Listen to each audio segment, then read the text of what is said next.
All right, this is great, Sam, to get you on the show finally. Yeah, thanks for having me. You're sort of, somebody who's done well in East Lansing and been around for a long time, but you didn't grow up here. Yeah, that's right. I actually grew up in southeast Michigan. My parents had me and my brother. We were born and raised in Livonia, Michigan. My parents are actually immigrants. Right. My father came over from India to study.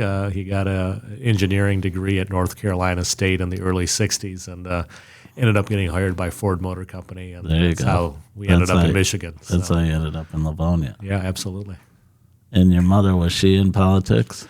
She wasn't in politics, but she came from a family that was in politics in India. My grandfather, her father, was an ambassador from India to the Fiji Islands. My grandfather was, a civil servant his entire life. One of her brothers was a member of parliament there. And so this idea of civic service is something that was definitely a fabric of my mom's side of the family. Then you have a younger brother? I do. I have a younger brother. His name is Singh. He's 8 years younger than me.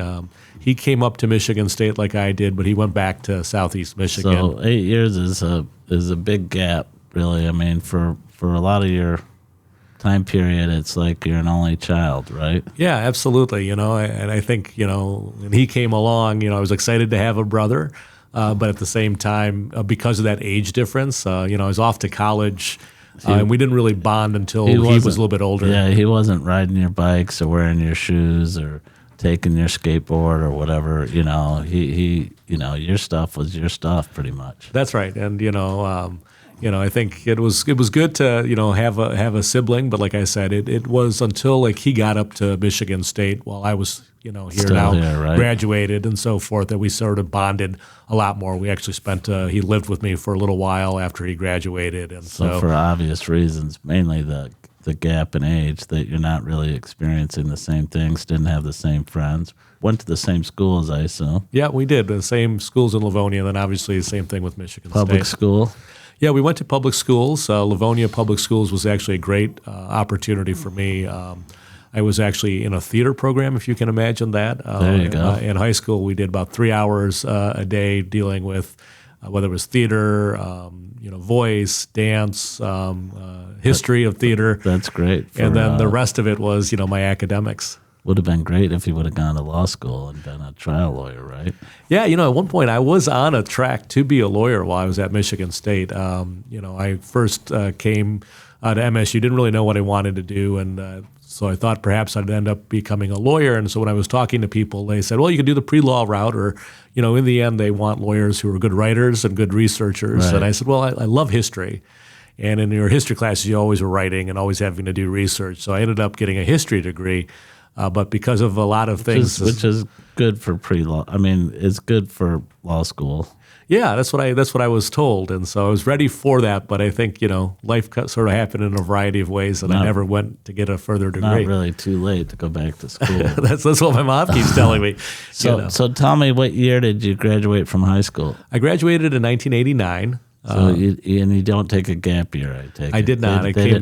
No, with immigrant parents, so they're not going to allow you to take a gap year. I did take a gap year later on in my career when I was sort of on my own, but as soon as I graduated, I came up to Michigan State. They didn't really have gap years in '89.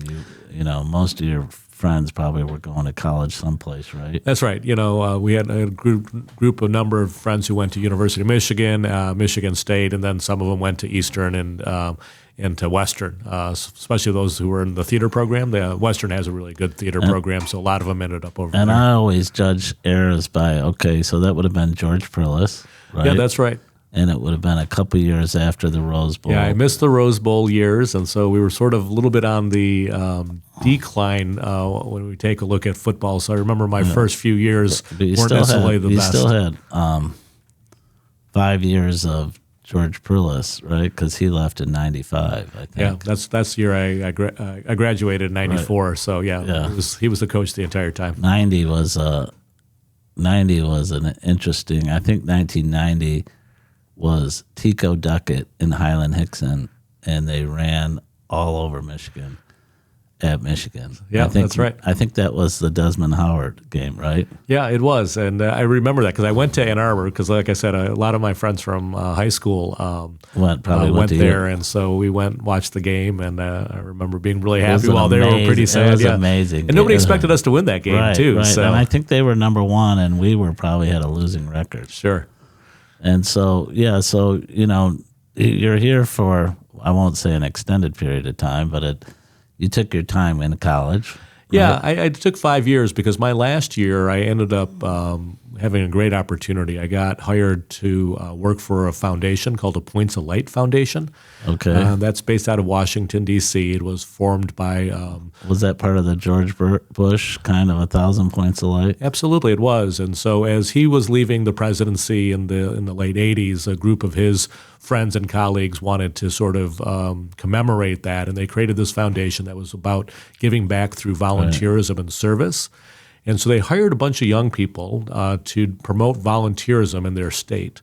And so there was 10 of us all across the country. I was in Michigan. I was placed in a newly formed commission that the state had created called the Michigan Community Service Commission, which at that point was being chaired by Michelle Engler. Oh, there you go. And so I spent a year there sort of as a young person. I went around to high schools to promote service learning and volunteer opportunities. I worked with college campuses to help promote their programs. And so it was a great learning opportunity, but I did that in my 5th year at Michigan State. Wow. And that's why I didn't finish up in those 4 years. And in that 90s era, we had Engler and pretty, I don't know if you remember what was going on there, but that was, I think, right when we did term limits, right? Early 90s. That's right.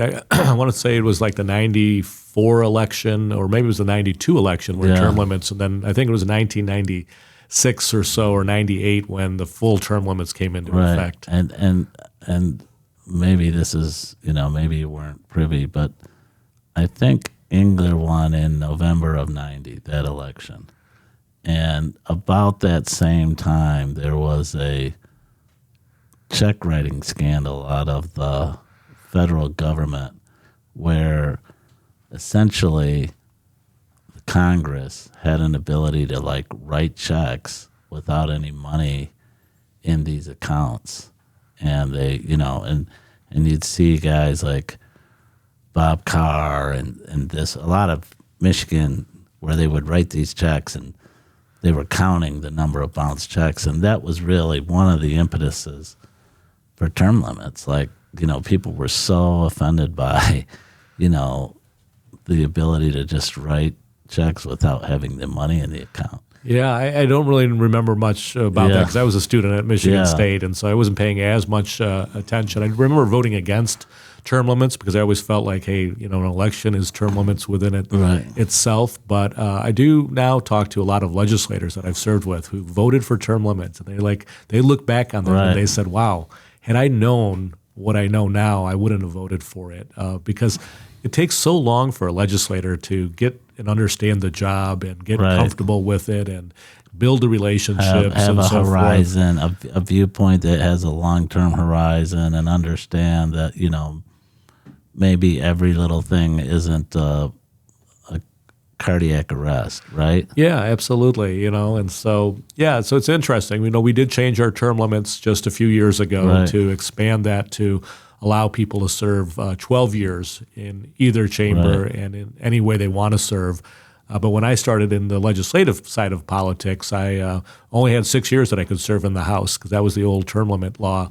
And so I did those 6 years and could down to 8 years here in the Senate. But term limits I don't think really did well for the state long term. So you're living in East Lansing, right? Yeah. And did you live in a house or a? Yeah, I did my first few years when I was a student. I was an RA for 3 years. Oh, there you go. And so That seems like something you would do. yeah, right? absolutely. I had a lot of fun doing it. I still had What dorm? I was in Hubbard Hall. There you go. And there's actually, because I like that because there were so many freshmen, because that was Right. really a freshman residence hall. And so there's still probably East a group campus. of 20 guys. Is that East? East Campus, The yeah, big off one. of Hagedorn. Right. Yeah, 12 stories. Yeah. But there's a group of about 20 guys that I still connect with and talk to that were Right. on my floor during that period of time. So. So and you know, your image of the RA is like this old guy, right? And in reality, you couldn't be more than a year or two older than the freshman, right? That's right. Yeah. Usually it was my first year. I was a sophomore, so yeah, I was just 1 year older Right. than my first floor. And so then after in your fourth year, where do you live? Then I moved off campus. In a house or in a apart- house, yeah. So I did mostly houses, rented with a group of friends. And then when I graduated, there was one friend, a close friend of mine, Michael Baird, that we ended up living with each other in a couple houses off campus. What I want to get to is, you live with 5 people, 4 or 5 people, 3, 4, 5 people. They become really your confidants, right? Absolutely. You eat together, you live together, you grind out when you're in finals week, Yep. right? And you confide sometimes on what you want to do, right? Sure. Absolutely. And you decide some point in your maybe junior year, you're going to run for public office. Yeah, I was, I got really involved with the Service Learning Center on campus, which is one of the reasons why I took that first job a couple of years later. And, that Service Learning Center on the MSU's campus is about joining these nonprofit groups in the city of Lansing and kind of giving back. And one of the things I started learning when I was working with these nonprofits is that there was always a governmental agency that impacted their work. Right. And at the same time, I was involved with student government on campus at ASMSU, and I sort of saw this divide between the students at Michigan State University and the city of East Lansing, Right. but also the administration of the university and the city of East Lansing. And so it's one of the reasons why I thought it'd be good for a young person to run for city council. And I ran my first time in 1993. I was still a student at the time. Right. And And would have been a junior, right? I was actually my Juniors. fourth year, Yeah. And I ended up losing poorly. There was 12 candidates. We had a primary back then. I ended up in 11th out of 12th who place. beat you? I'm trying to remember exactly. Bill Sharp was on there. Mark Meadows was on there. They got through the primary. I didn't, like I said, I finished in 11th out of 12th place. And the only reason I didn't finish in 12th place is there was another student who was running, and I beat him by a couple hundred votes. And so Maybe the alliteration got you to win Sam Singh. That's kind of it does roll off the tongue. And so, so that's how I got really involved and engaged. I got to get close to people like Mark Meadows, who made it through the primary, but he didn't make it. He didn't win his election that November. But I watched him because I kind of helped him during after I lost the primary, because I had never run a campaign before. Right. I was never part of the MSU Democrats or any kind of group before, so I didn't know all the technical things. And so when I helped him on his campaign for those next 3 months, even though he lost, I learned how to campaign. And so then I ran 2 years later, and I had the opportunity to get elected. So failure didn't compromise your goals, right? Yeah, absolutely. I think what I wanted to see is that sort of engagement of young people in the process. We did a number of things to get more students registered to vote, get them out to vote. I think we had a record number of people. We had about 1,300 students who voted in an August primary, and that's usually pretty rare for a local election because it's in an off year. It was in 1995. It was in August. Most of them are at home. But we got enough of them to come out to vote, both in that primary and the general election, and it helped us get elected. And it wasn't just a one-off in the context of, a young person, no longer really a student, but a young person who represents that sort of student voice getting elected, because you continued to get elected, right? That's right. I served 3 terms, a total of 12 years. And every 2 years they choose the mayor and the mayor pro tem. And so for a number of those years, I was the mayor pro tem, which is sort of the number 2. And then in my last term, my colleagues elected me to be mayor. And so I served as mayor from 2005 to 2007. And that's not a full-time job. No, that's right. We have a city manager form of government in the city of East Lansing. And so we have a manager who's sort of the CEO. The city council is almost like a board of trustees to some degree. Right. We kind of give direction to the city manager and the city attorney, and they sort of do the day-to-day. But it's still pretty involved. I still had to have a full-time job to, be able to pay the bills and Right. things like that. But, I was putting in 20 to 25 hours a week Yeah, it's a doing lot that more. kind of It's activity. a lot more. The hourly rate gets really low, right? Yeah, there was a stipend. I don't know what the stipend is these days, but I was, I think, getting about Right. $6,000 And what were you a doing year. So full time? full time, I continue that service piece on the nonprofit side. I had the opportunity after I finished that 1 year sort of fellowship working with the Michigan Community Service Commission. I went to join the group called the Michigan Nonprofit Association. And they're basically a trade group for all the charities in the state. And so just like a Chamber of Commerce represents small Right. business, this Michigan Nonprofit Association represented all these charities like the United Ways, the community foundations, Habitat for And Humanity. is that sort of governmental affairs where you're working with the legislature and lobbying or consulting to make sure laws are being passed to promote? That was part of their work. There was definitely a portion that was focused on, like, for example, the state budget and making sure that money that usually came to nonprofit organizations Right. came to them. But Continue. we also, we had 20 plus staff at the end when I finished up as CEO. And we were doing things like training nonprofit boards, training the new executive directors. right. If you needed health care insurance through us, you could come to our association, and so that nonprofit could get the health care Right. that they needed for their Full employees. service. So yeah, we provided all kinds of service, but obviously the government affairs and advocacy was a critical part of our work. And now you're really establishing your roots in East Lansing, right? Absolutely. Once you run and win, you're basically telling the world, I'm committed to East Lansing. Yeah. Right? I mean, Yeah, absolutely. As I mentioned, I came from Southeast Michigan. I could have obviously gone back there as I graduated, but I felt there was something unique about Mid-Michigan, especially East Lansing. I really appreciated the diversity that a university campus brought. Because I'm interested in policy. Having the Capitol in the backyard.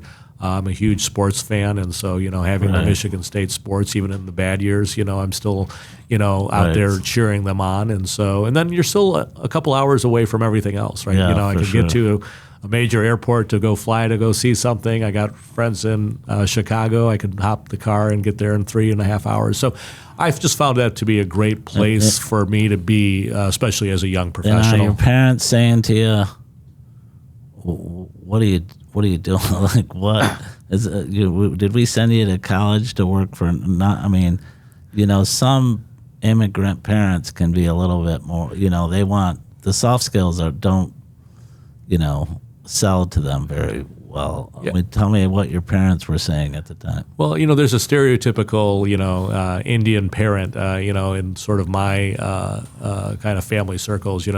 They expected their kids to go to, whether it was medical school Higher or ed, for business. Absolutely. Higher ed was no question about that. But they Right. wanted you to be an engineer. They wanted you to be a doctor. And I got to say that a lot of the kids I grew up with, they ended up being doctors, Right. dentists, engineers, and so forth. And I didn't take that pact. And so I would say there was a period of time that my parents didn't really understand like what I was doing, the fact that I was Right. working for a nonprofit, or if I was, involved on the city council. They were just like, I would go home, and I kind of joked about this earlier. My mom would say, you can still go back to school, Right, whether it was law school or, Right. go get an engineering degree. And they always wanted that. I don't think it was until I became mayor of the city of East Lansing that I think they finally were like, oh, okay, the people of this community are at least trusting in him, to have this kind of leadership. And they understood what a mayor was, because even in, India, right, they had mayors right. of their towns and things like that. And I don't know if you ever experienced, but did you ever feel like you had to overcome, the last name and this, it's not Johnson, it's not Meadows, it's not Sharp, Yeah, absolutely. I will say, I was the first person of color elected, to the city council in East Lansing. I was the first Indian American ever elected mayor of a city in the state. And so, yeah, there was a little bit of that. East Lansing, even though it has a lot of diversity, its history. Right. Back in the 1960s, there was huge fights over, housing equality and, we didn't have a lot of people Red of lines. color. Red lines. Yeah, redlining in all the leases and the deeds, and so East Lansing was changing in the '90s, and I was in the middle of all of that. I remember sitting down with a neighborhood president who said, "Well, you're probably not going to do well in this neighborhood because of your background and your name," and I'm like, okay, I don't agree with you, but that was his advice to me. And sometimes that's not said. Sometimes that can be said by somebody who supports you too, right? It's just matter of fact. Like, sometimes I say, hey, we might not do very good in front of this jury if I suspect, who the jury might be. Sure. Those are just sometimes facts. Now, sometimes it can come from people who don't necessarily support you. That's absolutely right. I didn't take much offense to it. I mean, Right. it almost gave me a challenge. I said, I'm going to win this neighborhood. And, we did really well in the end. I mean, that's one of the reasons why, in 1995, when I did win that first election, I made sure I knocked every door 3 times. I wanted people to get to know me. Of course, I was 24 at the time. So Right. I want them to be like, hey, I'm responsible. I'm Here he going to comes stay in this again. community. Here he comes again. And, I'm serious Right. about this. And I think that's what did push me over Yeah. in the end. And that kind of sweat equity is it's lasting, I think, right? Yeah, I think it gave me a sense of what hard work was to be an elected official, but it also, I think, cemented, my relationship with the community. I mean, I've been really proud that, this community has elected me, 3 more times to the state house, one time here right. to the state senate, and each time, the East Lansing numbers, we outperformed that, so much because I think we do have a really good reputation here over, close to now Part of it since is 1995. part of it is reputation, but I think part of it is you've proven to be a stable, well-reasoned, logical, thinker, right? You're not. I mean, you just established yourself as somebody who not only people know, but they also can quantify that you're not out there. You listen to everybody, you make good decisions, and best I can tell, you get along with everybody, right? Yeah, I try to. That's one of the things. Especially in this very partisan, world we live in. There could be lines that are drawn, but I pride myself that I'm able to work with my Republican colleagues in the legislature. Even you take a look at my numbers when you look at the vote totals. It's very clear that there are Republicans and independents that are voting for me. Election after election, and I think that's because Right. you're right. I always had this sort of philosophy. I learned it from some great mentors of mine about you need to listen more than you talk. You want to bring people together. The typical politician loves to Right. hear themselves talk, and I can talk, but at the same time I can listen, and that's what I found to be really, the great art of being a public servant is that opportunity to listen and then try to help people solve their problems. Now, when you were on city council, my sense would be that that's right about the time that we started the Chandler Road development. Is that true, or was that before your time? Well, Chandler Road, I mean, we started doing more investments in the northern tier. That Right. was part of our, long-term, plan. But, simple roads like West Road were still being built out and Right. things like that. Chandler came, a little bit at the end of my term. We saw sort of the expansion of those, They got rid of the airport, and then the apartments that came out in that. when would that have been? So I don't remember exactly, but it was in the mid 2000s. Yeah, And it was one of those developments that we didn't think was really smart, from the city perspective. It was in Bath Township, Right. and we were saying, hey, there might be a point in time where students want to live out there because they're brand new, but like 20 years down the line, will they still want to live there? And at that time, they didn't really expand the roads out there for the additional traffic. right. For Bath Township, they knew those students weren't going to go through the township. They were coming back down to East Lansing. And so we tried to sort of slow that down. And eventually some of those students themselves tried to annex their property, those apartments in, because you probably Into remember East Lansing, into yeah. East Lansing, there was unfortunately a death on Abbott Road going into Chandler because there weren't sidewalks. At Right. the time, the township never put sidewalks in, and there was somebody who, after the bars were closed, were walking up on the road, died. And those students were, shook by that. And so there was a group of those apartments that eventually did come into East Lansing. Was it a 425? It ended up being a 425 with Bath. We put in those sidewalks so people, if they were going to be walking, down into East Lansing, they'd at least have sidewalk access. Then was it Stanton that was your manager at the time? Yeah, Ted Stanton. He was the entire time. He had just come in maybe 6 months before I got elected, and he continued on a few years after. City managers in local government usually last 4 to 5 years, and he was there at least 13, 14 years. Yeah, and I think he was a steady hand during that period of time with a lot of different issues. Yeah, we get a lot of, benefit for that 12-year period I was on city council of like, hey, there was calm, it was stable, there wasn't a lot of controversy and things like that. And I got to say it's because we had good staff. With Ted staying there as a city manager, he was very steady. Our police and fire chiefs were, really solid. We had great staff in the planning department. So when we were looking at growing the city, we were doing it in a responsible way. But yeah, I had a lot of respect for Ted and his approach to local government. Unfortunately, he left and went to Ohio. That wasn't the unfortunate part, but because of his health, he unfortunately passed away a few years ago. But he was a great person, and I consider him a good friend. Yeah, and so then you leave city council when? So in 2007. So this was sort of an interesting sort of pivot in my career. I was in the 10th year as being president and CEO of the Michigan Nonprofit Association. Right. I was just finishing up my first term as mayor. And most likely, if you were going to follow the normal part of politics, you'd run for re-election and become mayor again. But I had this dream that I had sort of committed to myself that if I was still single, I was going to go see the world. And so I didn't run for re-election. I stepped down as CEO of the Michigan Nonprofit Association, and I had saved up money to get an executive MBA over a period of time. How?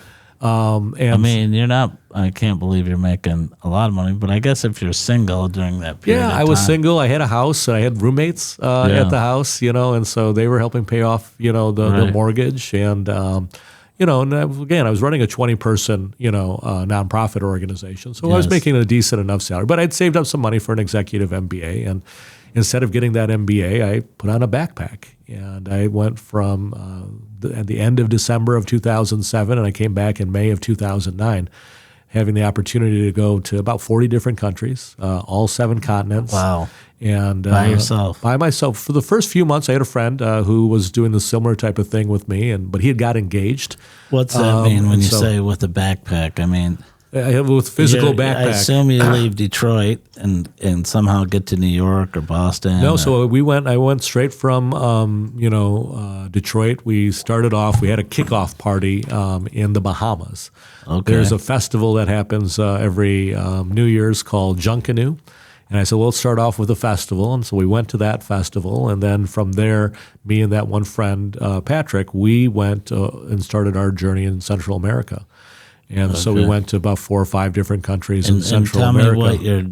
Tell me what your mode of transportation is. I mean, again, like I said, we had backpacks with our clothes and our computer, and we took buses mostly, to places because we had to save that money. My friend was with me for 6 months. I ended up being there on my own for the total of 19 months. And but yeah, it was good into new countries. I did some work with Habitat for Humanity. I went to 3 different places, and I built habitat homes in different countries. I think back then in 2007, 2008, they still had phone plans where you were limited on your text, and so it's not like you can. Yeah, I didn't have a phone with me, and so I had a computer, and so I would Skype. That was the beginning of Skype. Yeah, and so if people need to get a hold of me, they got a hold of me through email or through Facebook, and so I didn't have like immediate access. I would go to these internet cafes. You resigned from your job, right? Yeah, no longer on city council. That's right. And I was gone all of 2008, and the best part of that, your mortgage is being covered by people that are renting my house. Okay, and I had a rental license on the house, and so that was being covered. And so, yeah, I got to see the world. But the interesting thing is, it was 2008.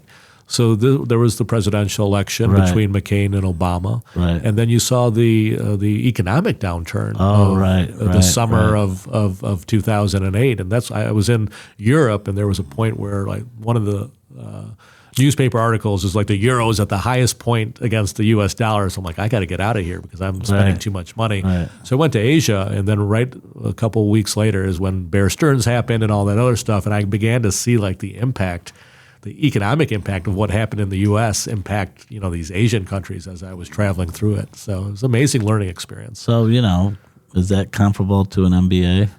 What I said when I came back, I got an MBA in the world. Right. I got to watch a presidential election through other people's eyes and how they viewed, Right. America. I got to see the economic, impact, and so it was a great learning experience. I wouldn't have traded it for the world.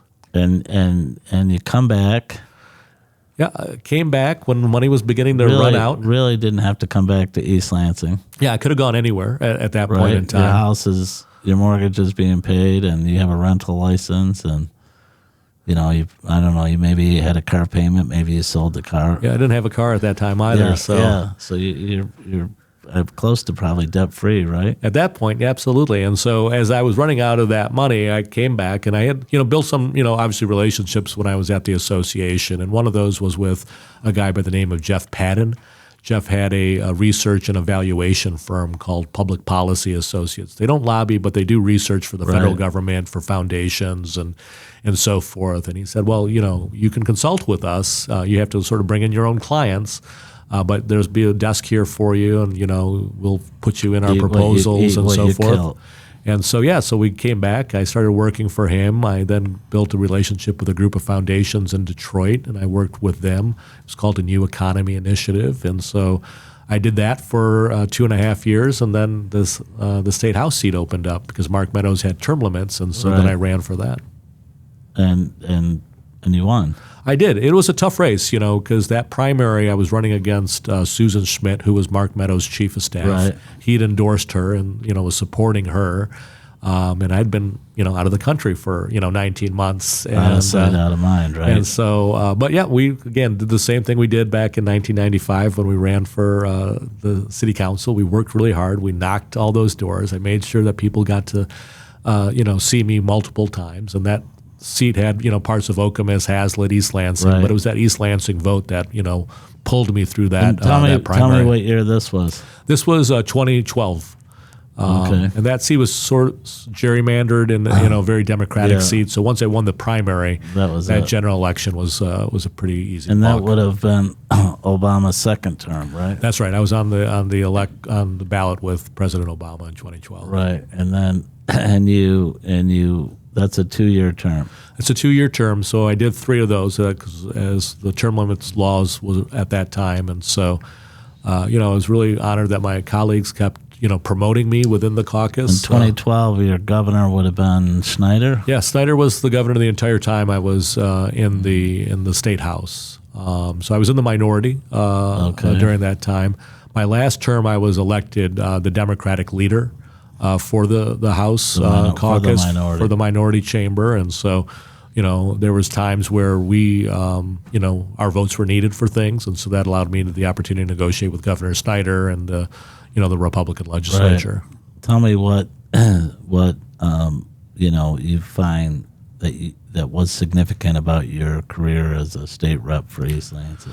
Well, one of the things I really had to focus on was, Michigan State University. Obviously, Right. for that district, it's the largest employer. So many people work at the university. Obviously, a lot of the students live in that district, and so it's a critical part. And so, one of the things that was happening during that time was the FRIB Right. was getting some additional federal dollars Yeah, and it sure resources, and we had to find the state match for that. And so, I was obviously a strong advocate within the budget to be able to get the state match to pull down those federal dollars. $500 million or Yeah, it something. was a significant amount. I don't remember the exact amount the state had to put in, but the Yeah. federal government was putting huge amounts. Right. And so we were able to get that done. And then the other big thing that we did during that period of time was we expanded Medicaid. Part of the Affordable Care Act right. allowed you to do a Medicaid expansion.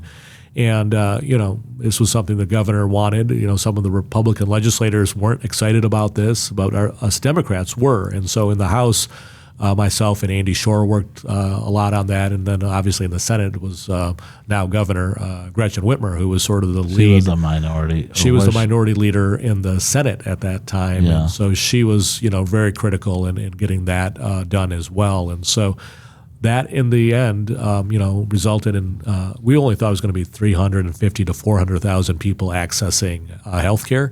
But at some of the highest points, that program had about 700,000 people getting their health care through that program. Now, we're in a very dangerous time because, as you know, the big bad bill, which they called the big beautiful bill, passed, and that is now changing some of the dynamics of that. And so I think, unfortunately, some of those people that have gotten that health insurance are going to lose it over the next couple of years, and we're going to have to, unfortunately, have to deal with that consequence. Yeah, it's tough not having health care, really, because what do you do? And even, I think I have a good plan, but even with a good plan through Blue Cross, it's still expensive. You pay a lot on the premiums. Most people have a deductible. It's a significant impact on everybody's life, and dealing with health care, and hard to imagine that being taken away. Yeah, and what we saw happen, especially when there isn't health care, people wait when they have problems, and when you wait, that means that by the time you're getting help, you're probably in a worse condition that's now going to be much more expensive to treat, and that people ended up at the emergency room. So instead of going to your doctor or going to the urgent care, people are usually at that point where they're in the emergency room, and that care is so expensive. Right. And in the end, those of us that have insurance still pay for that. Yeah, for sure, because they can't turn people away once they enter the emergency room. That's They're right. still going to get treated. They're still going to get treated. And so that's why this, Medicaid expansion was such a smart idea, is because you gave people that health care before they needed it. And therefore they were, it saved us money long term. And I think, unfortunately, it was short-sighted what, happened in Congress and that President Trump signed, because now you're going to see this not just in Michigan, it's going to be all 50 states where people are going to lose that health insurance, and they're going to be now a burden on those emergency rooms across the country. So you start your term in 2013? 2013, absolutely. And you're there till December 31st, 2019 or something like that? Yeah, the end of 2018. So, Okay, it was the year that Governor Whitmer got elected in 18. She was obviously at that point running there, and I was running. I wasn't running for re-election because there was a 4-year gap. My friend Curtis Hertel was a state senator. He had one more term, and so I wasn't going to run against him. And despite the fact that you're the East Lansing rep, what I'll call, bigger than East Lansing, but that's the main. We see a lot of changes during that era in downtown Lansing. Oh, absolutely. East downtown Lansing for a short period of time was really an entertainment district. People went down there at night. There were bars. The place was hopping. And man, it's not the same now.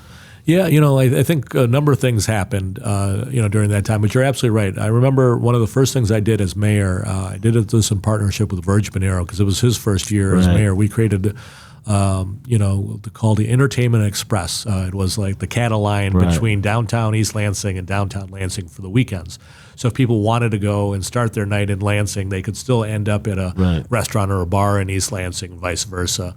And so there was that nightlife. I think, when you saw the changes in Cooley's numbers of this number of students. It's surprising how the Cooley, which may have been only 1,500 to 2,000, students and staff and everything, dropped, how it really decimated downtown Lansing. Absolutely, because a lot of those people lived down there. And so when you're living down there, you're going to those restaurants, you're buying things at the stores. There was all that impact. And then you now fast forward to the pandemic, and you still haven't fully recovered because, there are still so many parts of state government that are working from home.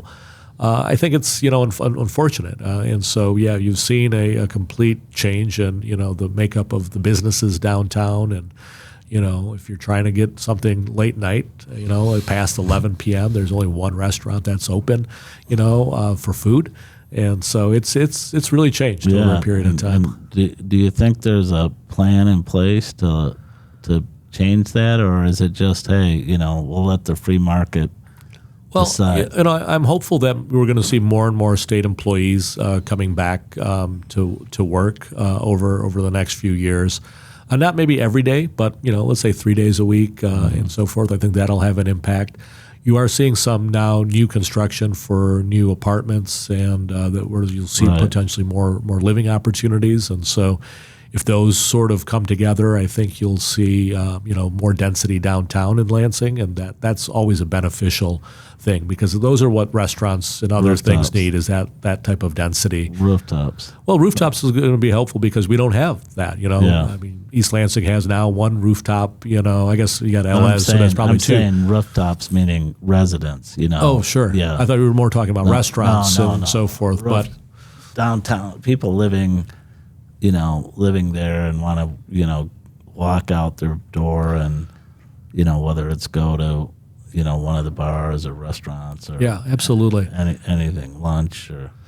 Yeah, so I think there's a combination. If this new development is successful and it does bring people back downtown living, and then you see more state employees back, again, not every day, but 3-4 days a week, I think that could be a game changer for downtown Lansing. What do you think has transpired about the difference in downtown East Lansing?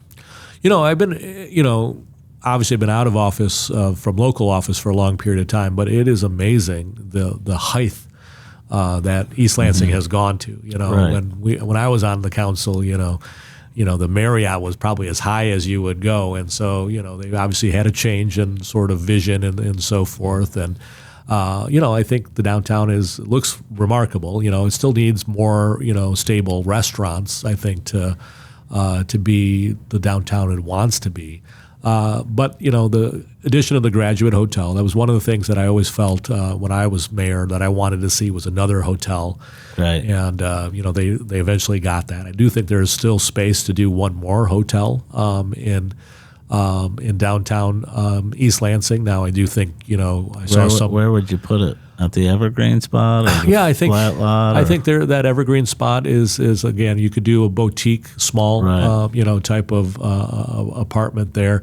There's you can go higher on some of these buildings. We've seen that where you've torn something down and you've gone up higher, and so some of those you've seen those boutique hotels that are part condo, part hotel, and so I think you could see some of that on top of some of the current smaller buildings. But there's a university plan that you probably saw recently that the new president has put forward. Pat Gillespie. And I think Pat's working on that project, and so that's going to build another hotel sort of on the campus. Right. And so that might take away some of the need if that's there. But again, it's in East Lansing, and I think that'll be beneficial to the city long term.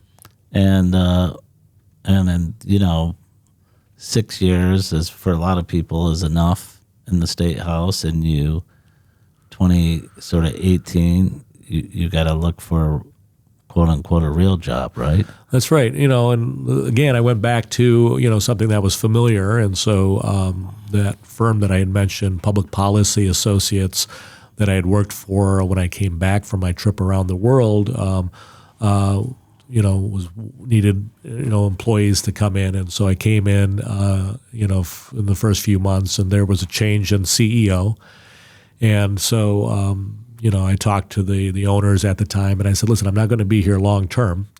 I'm planning on running for the state Senate in 2022, but if I can be an interim CEO for you, I can do this job for 3.5 years. And so I did that for 3.5 years, ran the company, and had to run it during the pandemic, which was a difficult and interesting time because a lot of our clients are, state and federal government, and so there was a lot of questions of what they were going to be doing. Should they be involved? They're going to scale back projects and so forth. But we were able to move through that, and then as I was transitioning out to run for office, the owner decided to sell, and so the new CEO is a guy by the name of Rob Fowler, who you probably know, used to run the Small Business Association of Michigan. Right. So not only did he buy the company, but now he's the CEO of the company. Okay. And so it's now seeing his new reiteration. So I was proud to help that for-profit company make that transition. And when you correct me but when you were looking at running for Senate, it was a different seat, right? That's correct. The seat was mostly Ingham County. It was all of Right. Lansing, all of East Lansing, and Okemos and Hazlitt. And you were it looked like you were going to face off against another power person, a Democrat, right? Sure, yeah. It could have been potentially Senator Sarah Anthony, who Right. was in the state house at the time. We'd shared a couple months where we were on in the state house together because she came in during a special election when Andy Shore won his seat as mayor. Right. So, yeah, there was a possibility. But at the same time, as you remember, every 10 years we do redistricting. Right. And so I wasn't surprised when, they came back and they did do a redistricting that separated the Ingham County seat into two seats, that happened. And so, You both won. It allowed both of us to run and not have to run against each other. Right. My district is pretty unique now. It's, a third of it's Ingham County, but I've got 90% of Clinton County and 90% of Shiawassee County. And so it's a fairly rural, fairly red Right. areas. And so I've had to build some really strong relationships with, the Republican leaderships in those communities. And, I'm proud of the work that we've been able to do over these last 2.5 years with each other. And you're in your first term. That's right. I'm in my first term. Because I was on the ballot at the same time the term limit laws changed, I'm grandfathered in. And so I can serve one more term at the Okay. end of 2026 if I need to. And so that's something I'm going to spend the fall thinking about, and if I'm going to run for reelection. Which But would I do be- have that opportunity. Which would be a total of eight. 8 and the 6, so it would allow me to do 14 years. Yeah. The new term limit laws capped it at 12, but because I was on that ballot, it allows me to still do 2 terms in the Senate. And if you were to run and get elected and serve the entire term, how old would you be? I'd be right now. I'd be 59 when I would finish that term. Yeah. Next year, I'm going to be 55. Still young. Yeah, Still young. But at the same time, I still want to retire. Why? Looking at 65, as a To retire at 65? yeah, I want to go back and see the world from a different perspective this time. I saw it when I was in my 30s, and I thought, hey, if I retire in my 60s or late 60s, I can go see the world again. We skipped over a big part, right? At some point, I think it was in the late 2000s, maybe, or no, 2012, you get married? Yeah, I did. So when I got back, as you remember, when I went to go around the world, I was still single, Right. and I got back and got introduced to my wife, Carrie Ebersol Singh, through mutual friends. We Not started through, dating. not through a dating app. No, not through a dating app, the old-fashioned way. And so we started dating in 2010. We got married at the end of 2012, so shortly after the election.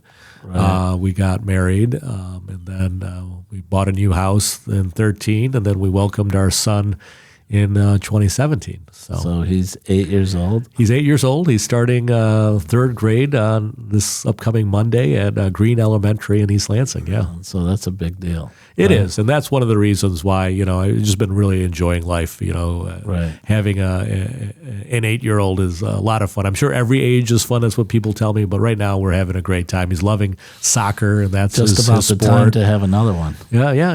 We'll have to see about that. I think we're both older, and so I don't know if we're going to have another one. If you were following in your parents' footsteps, right? That's right. There was an 8-year difference between me and my brother, but they started a little bit earlier than we did. She's So, got a full-time job. yeah, she does. For the last few years, she was working with the Whitmer administration in a variety of different positions. She left, which was the last job there was the Michigan Economic Development Corporation, where she was the senior vice president for talent. She left that in February of this year to go back into consulting. She wanted to have a little bit more flexibility with Right. her time, and so she's working on some environmental issues. She's working on some economic development issues.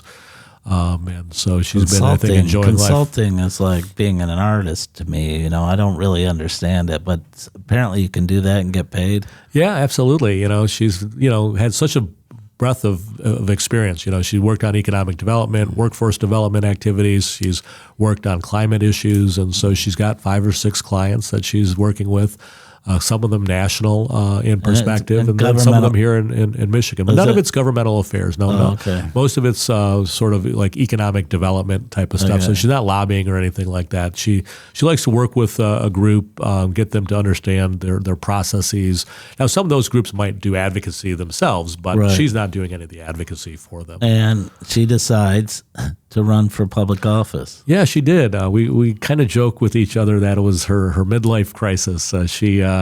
We got a third dog in the house, and she ran for East Lansing City Council and won in a very handily way last year. I guess it's a little bit over 2 years now. You have to be proud of that, right? Yeah, absolutely. You know, she's the one. It was her idea. You know, she's typically been behind the scenes. You know, she's worked on campaigns. She's supported Governor Granholm and Governor Whitmer in their campaigns in the past. But, I never thought she'd run for office. And she always said, oh, that's not my thing. But, East Lansing had been going through some difficult times. You probably remember there was a lot of turmoil, a lot of turnover, both on the council, but also in the staff. Internally, police department and the court system. And then just even the planning department and, all kinds of things. And so she was getting a little frustrated with that. And so she wanted to bring some stability to it, and that's why she ran. She ended up being the number 1 vote getter in that election, and I do think there's been a little bit more, calmness. I still think there's a lot of work to be done in East Lansing to get to where they want to be, but where do they want to be? I mean, I think we're sitting in East Lansing, and although I don't live in East Lansing, I work here, and I have significant investments here, and I have a bar here. It's it's a question that, is this our potential? Have we reached our potential, or where do you see East Lansing in 10 years? What's the vision for it? Yeah, I think that'd be a great question to ask her and her colleagues on the council. But I think where you're seeing now is you're seeing more stability, right? You have a city manager who's now been here for a couple of years. You've got, there's been some additional changes in some departments, including the police department. So I think you're going to see some, calming there now that you've got new people in board. But I do think there's always this sort of synergy between the university and the city. And I think because there's been a lot of focus on the internal parts of the city, they've not had the opportunity to sort of connect with the university as well. And I think this is a great time for that because you've got a new president. He's pretty outgoing. He's got, I think, a strong vision for not only the university, but for the economic development for the region. Right. A lot of times you get presidents in here who've got an international focus, which is fine because it's an international university.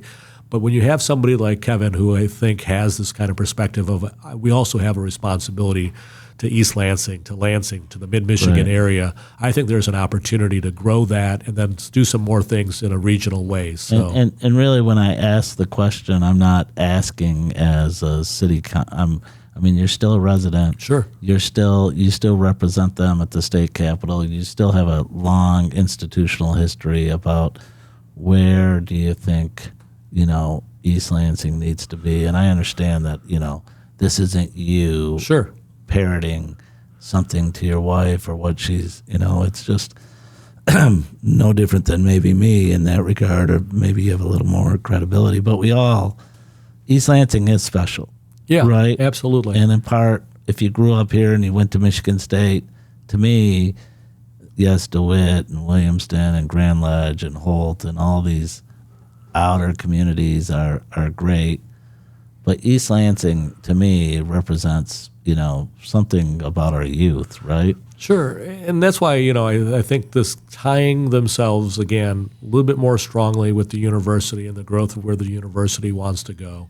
I think there's more opportunities to look at that Michigan corridor between Lansing and East Lansing. We've built some of that. I even started working on some of that in '06, and so I think there's some work to be done there. But you're absolutely right. I mean, people who live here love this place, right? They love the community. They love the university. And so to me, there's no other place I'd want to be, right? I've had opportunities to go to other places, but I've always wanted to stay here. Or the one time I left to do something, I came back, as soon as that was over. And so to me, it is a special place. But there is more work to be done, and I think that's sort of why she ran 2 years ago, and they'll have a couple unit council members coming on board here in November, and so we'll see how that all comes together. Yeah, I mean, hopefully for the better. Yeah, absolutely. What you've obviously met Kevin, and I should know his last name. Kevin Guskowitz. Guskowitz. Yeah. But I mean, my impression of him is he's the exact right guy at the exact right time. Yeah, I agree with that. Obviously we've had a lot of turmoil, and we've some of that is, because of outside influences. Sometimes it's internal influences like the Board of Trustees. But I think Kevin is the right person at the right time. I think he's brought some calmness to the Board of Trustees. I think he's also challenged them to be more accountable to the institution as well as to themselves, and not, looking at their own self-interest. But he's also, I think, listening. He's going in, listening to different departments, taking a look at what the vision should be. He's having the right conversations with regional partners. So I do think he's doing the right thing, and I think he's got the right temperament. So I think Michigan State is really lucky to have him. And I mean, you can comment on this, but do I understand that they're shorted a little bit on the budget? I mean, I see that they have to do some cuts, and that's sort of in the news. And yeah, I think there's two things that the university is concerned with when they take a look at their budget. One is the federal government has changed a lot of their research. The Trump administration doesn't value research like previous administrations, even previous Republican administrations. So you've seen a lot of cuts there, and so because of those cuts, you're going to see different programs have to change because of that. Right now, we're still debating the state budget. We're supposed to have a budget done by July 1st. We don't have that done. And unfortunately, in the House budget, they've actually cut University of Michigan and Michigan State University. The other 13 public institutions, they've given them their money. And so I don't understand what they're doing over there in the House. It's obviously new Republican leadership over there. Both the governor and the Senate Democrats have put an increase for Michigan State as well as U of M. I think all 15 deserve an increase. But the Republican speaker came out and said, hey, these institutions are too woke. And so he cut them, and he gave their money to the 13 other universities. Now, that's not a final budget. We all have to get in the room and negotiate over the next 6 weeks, and so it's very possible that money gets put back in. But those are the some of the factors that are happening. There's nothing that's happening at the internal basis of the university. They're reacting to the federal cuts that have already happened and some of the potential cuts that could be coming at the state level. So, you've been in politics for the better part of your professional life, right? Yep. Really either in the middle of it or on its doorstep, correct? That's right. And we've seen a lot of changes. I mean, we talked about term limits. Term limits really changed a lot because you saw back in the 90s, the Democrats and Republicans were friends. I mean, they went to dinner together, they socialized together. I mean, and so we've seen a lot of animosity. Do you think that's here to stay? Yeah, I think for the short term it is, and especially where the partisan politics, I think, have become tougher and nastier than over the 30 years that I've been here. Like you said, I sort of grew up when I was doing my time at Michigan State and my first job. I had to work with Republicans, and it was part of what I had to do as a leader, and so you sort of built those relationships. But you're right, with term limits, you don't have as much of that because of the tightening up of Republicans having to like now focus on whatever Trump says. That doesn't allow a lot of times for some of that engagement. You're also seeing within Democrats, they're this push to be more and more progressive, which is fine.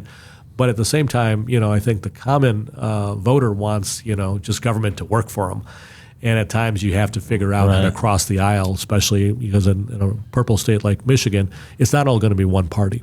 So you got to figure out ways to cross that aisle. And so my hope is that, that'll get better over time, especially now that we changed some of the term limit laws. So some of these people will be in the same institution for 12 years. Right. But when I was starting off with term limits at 6 years, it takes you 2 years to get to know the position, and then, people are changing constantly, right? Constantly. So, and then people are angling for higher office, and if the next thing is open, I got to run for that now versus waiting.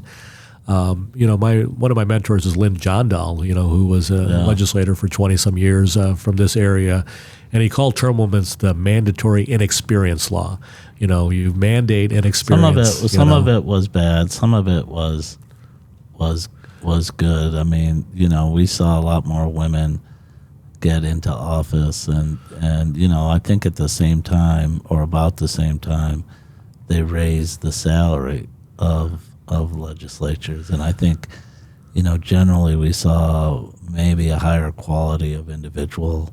Not that Lynn Johndal was not a high quality individual, No, but across the board, but still the pay that you guys get for the work you have to do. I mean, you're managing a $3 or $4 billion budget? No, so it's a little bit more than that. It's close to $80 billion. How much? $80 billion. $80 billion. Yeah. And they're not paying you, to me, what you guys should be getting. I mean, it's a tough way to go. That's why I think you see, especially when you look at my colleagues, they're either at the end of their careers or they're at the beginning of their careers. We have a lot of people who are in their 20s and 30s, because if you're in your prime years, like technically I am, of trying to bring in money for your long-term sustainability, as well as your retirement or your kids' education and so forth.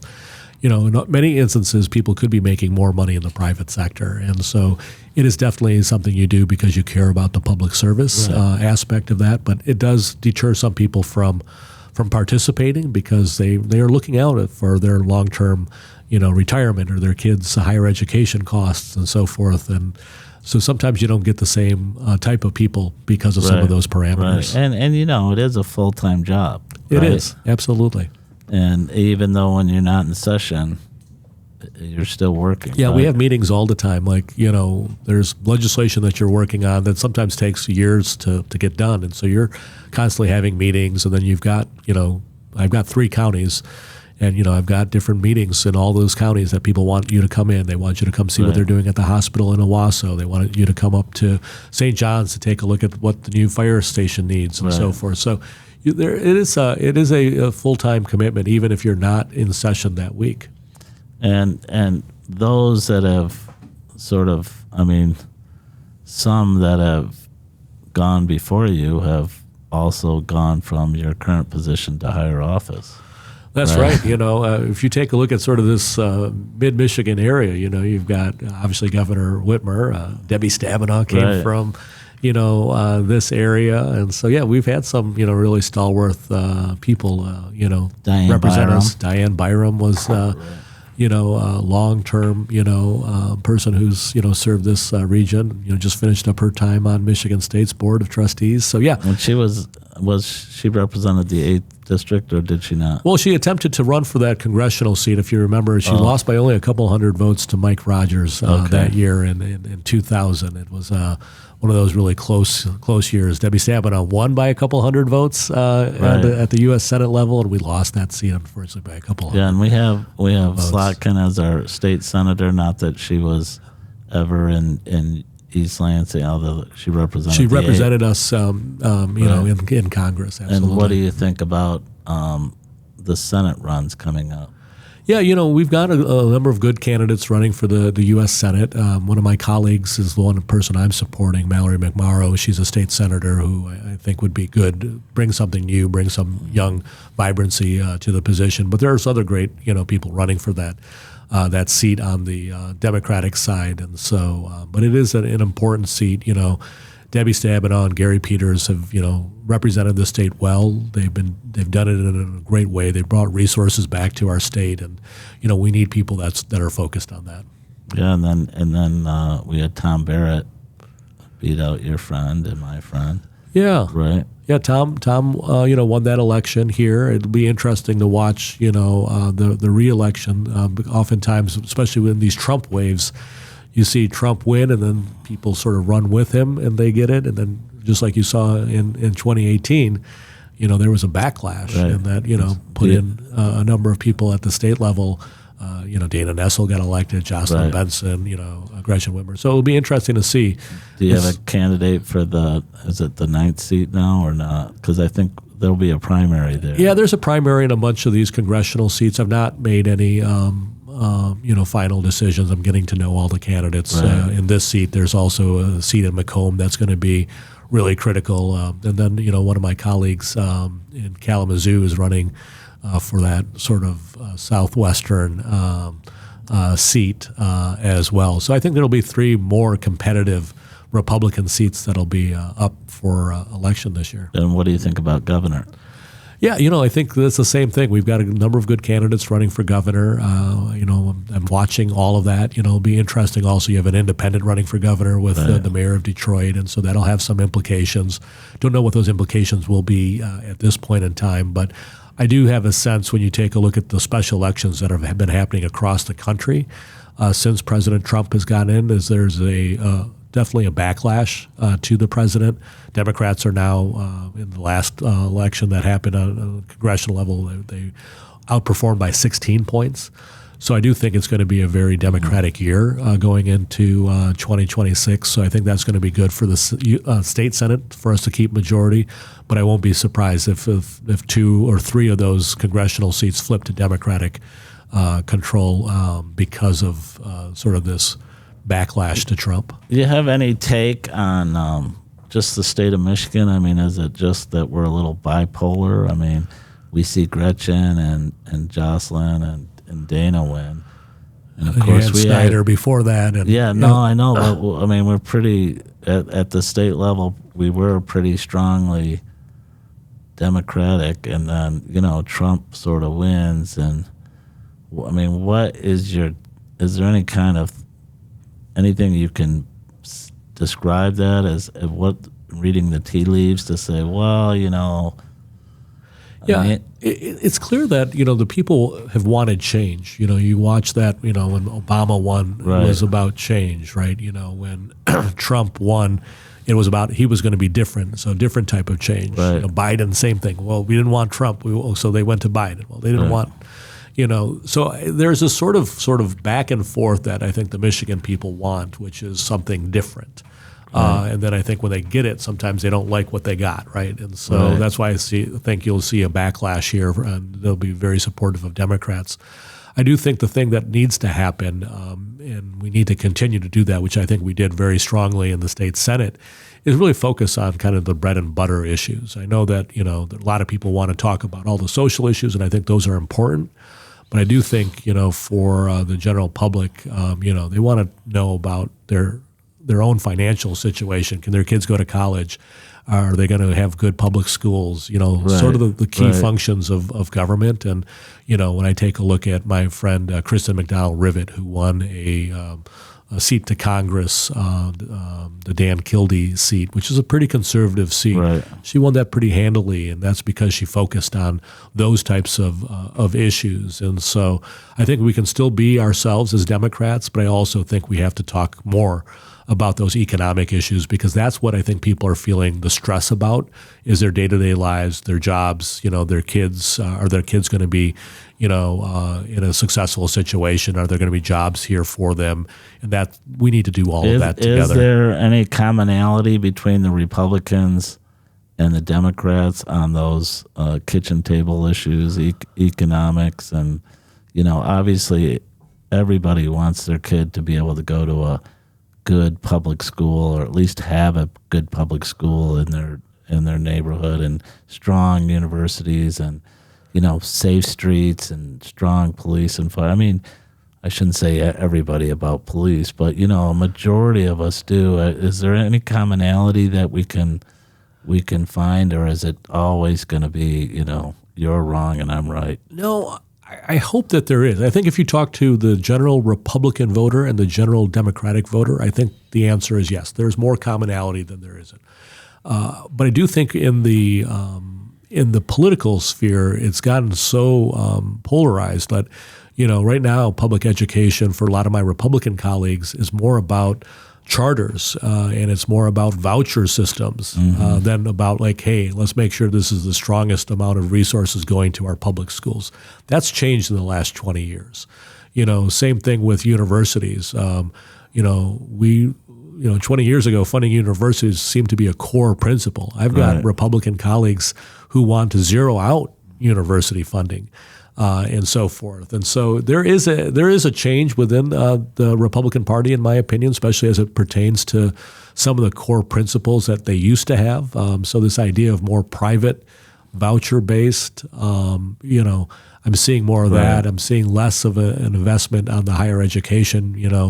We've seen that in some of the budgets that they've passed. And so, but in the end, I think if you ask the average voter who's a Republican, I think they would agree that, we should be investing in good public schools. We should be investing in our universities and our community colleges. And I think we're actually been here an hour, but I'd be remiss if I didn't ask it, because it is a great time to be in Michigan, right? Absolutely. And especially the fall. Fall with football, both MSU and the Detroit Lions. And I don't think it's a mistake that you chose to wear your Tigers, because they haven't always been where they are today, right? That's right. I mean, at the end of last season and the turnaround that they've had has been a lot of fun to watch. As I mentioned, my son Remy is 8. And so, when these teams start doing a little better, he starts getting into them. And so I remember getting into baseball in the 80s and when I was, 8, 10 years old. And, now my son is really into it. We're actually going to head down to the game on Sunday. I'm going to take him to his first game this season. And so, it's a great time, in Michigan. We had a great summer. And so, it's a great state to live in because of the seasons and the sports. I remember the days when Coleman Young was mayor. And I remember, I think at the time I was working for Chief Justice Michael Kavanaugh at the Supreme Court. And I remember the amount of money that we used to give the city of Detroit. It was basically sort of an anchor, and it seems to have really, really made a turn for the better. And sports is just part of it, That's right. I think, you've seen, especially with a lot of the developers in downtown Detroit, where you've seen a lot more investment, a lot more people living in the core downtown. Their entertainment district has really, come forward. I still think there's a lot of work to be done in Detroit. I think you talk to some of the neighborhood leaders. They're like, hey, our neighborhood hasn't seen the same turnaround that the downtown area has seen. That's, I think, one of the pitfalls for, Mayor Mike Duggan is that, some of those neighborhoods are still, in need. They need more housing. They need more safe streets. They need, that level of investment that he's not been able to do.